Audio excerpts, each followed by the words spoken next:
Postmortem table पर रखी एक लाश का पोस्टमार्टम करते करते दीपक ने कहा, सच हमेशा ही हमारी कल्पना से परे होता है। जो दिखाई दे रहा है जरूरी नहीं कि वह सच होता है, और जो सच होता है जरूरी नहीं है कि वह दिखाई दे।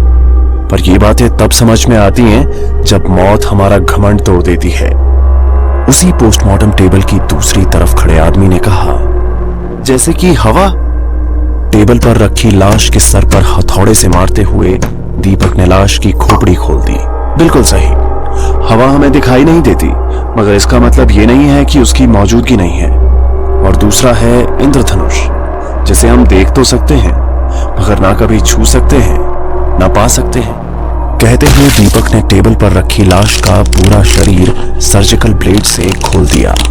तभी पीछे खड़े डॉक्टर शिंदे ने उनसे कहा, अपनी अपनी राय होती है, क्योंकि मैं उसी चीज पर यकीन रखता हूं जिसे मैं अपनी आंखों से देख सकता हूं या अपने कानों से सुन सकता हूं। डॉक्टर शिंदे की तरफ देखते हुए दीपक चौंक कर बोला, अरे सर, आप कब आ गए? डॉक्टर शिंदे हैरानी से दीपक की ओर देखते हुए सोच में पड़ गए।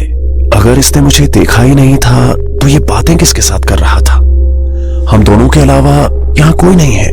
दीपक ने हल्के से मुस्कुराते हुए लाश का चेहरा कपड़े से कस के बांध दिया। लाश उसी की थी जिससे दीपक अभी बात कर रहा था, और टेबल की दूसरी तरफ देखते हुए बोला, तुम्हारी आत्मा को शांति मिले।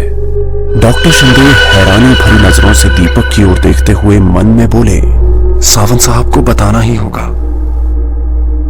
कुछ दिन बाद बारिश का मौसम होने के कारण दिन भर आसमान काले घने बरसाती बादलों से घिरा हुआ था। पिछले 3-4 दिन से बारिश इस तरह से कहर बरसा रही थी कि जैसे आसमान फट गया हो। शाम के 4 बज चुके थे।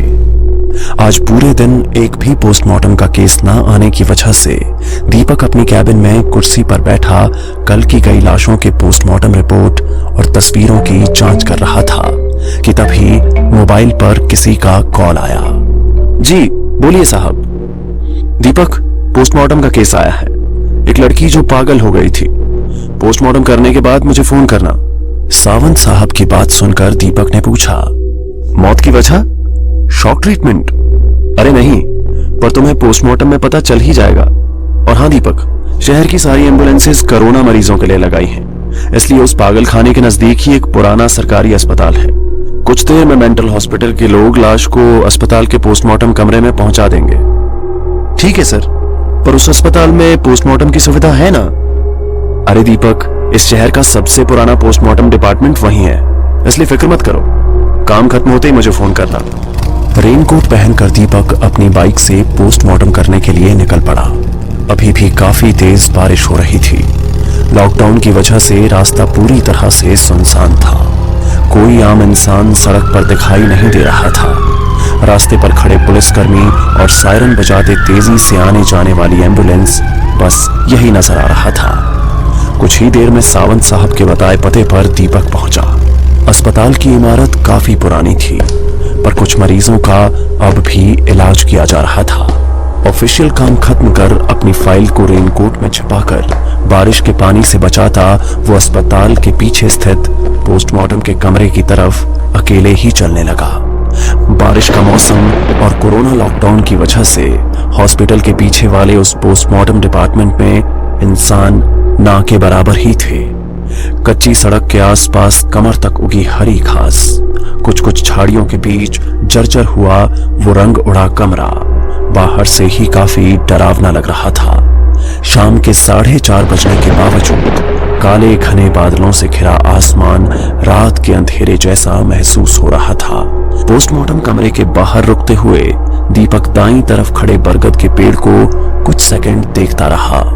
बाहर की तरफ खुलने वाला दरवाजा खोला, अंदर जाकर दरवाजा बंद कर लिया और अपना रेनकोट वहीं पर लटका दिया।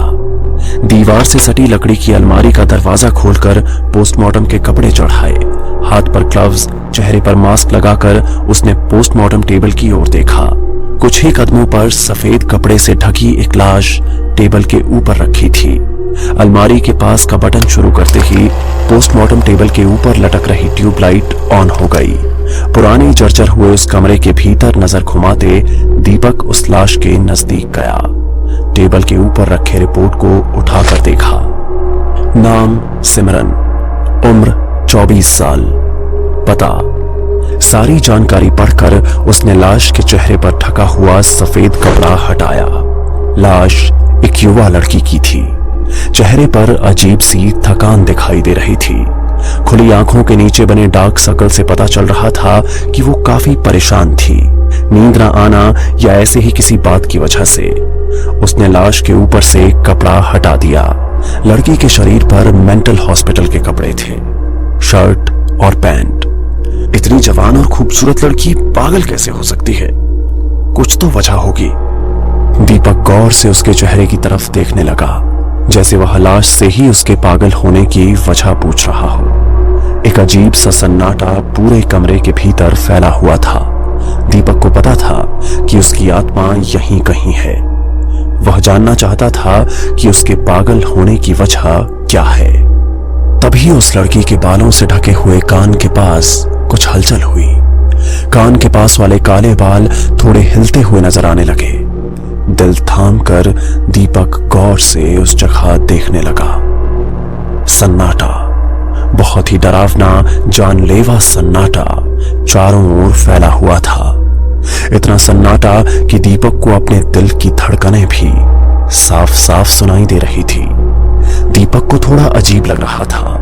धीरे से अपना हाथ उस लड़की के कान के पास ले जाते हुए बालों को छुआ ही था कि तभी एक मधुमक्खी जैसा कीड़ा उस लड़की के बालों से निकलकर एकदम दीपक के चेहरे पर छपटा। मधुमक्खी की गुनगुनाती तेज आवाज के साथ काफी देर से फैला हुआ अजीब सा सन्नाटा एक झटके में खत्म हो गया। उस कीड़े को हटाने के लिए दीपक जद्दोजहद करने लगा, पर कुछ देर तक घूं घूं की आवाज करते हुए वह दीपक को परेशान करता है और कुछ ही सेकंड में वो कीड़ा उसकी आंखों से ओझल हो गया। दोबारा एक गहरा सन्नाटा उस कमरे के भीतर कायम हो गया। दीपक ने हैरानी भरी नजरों से दोबारा पोस्टमार्टम टेबल पर रखी लाश की ओर देखा। कुछ तो अजीब है, कहते हुए उस लाश के बाल धीरे से कान के ऊपर से हटाए कि फिर उसे कहीं से वही घूं घूं इस तरह की हल्की सी आवाज आने लगी। उसने पीछे मुड़कर देखा। नजर तो कुछ नहीं आ रहा था, पर धीरे धीरे तेज होती वो आवाज कानों में गूंजने लगी। इतनी तेज आवाज कि दोनों हाथों से अपने कान बंद करते हुए चारों ओर देखा, पर कुछ भी नहीं था और एकदम से आवाज आना बंद हो गई। नजरें घुमाते हुए उसने धीरे से अपने कानों पर से हाथ हटाए। सन्नाटा, एक जानलेवा सन्नाटा पूरे कमरे के भीतर फैला हुआ था।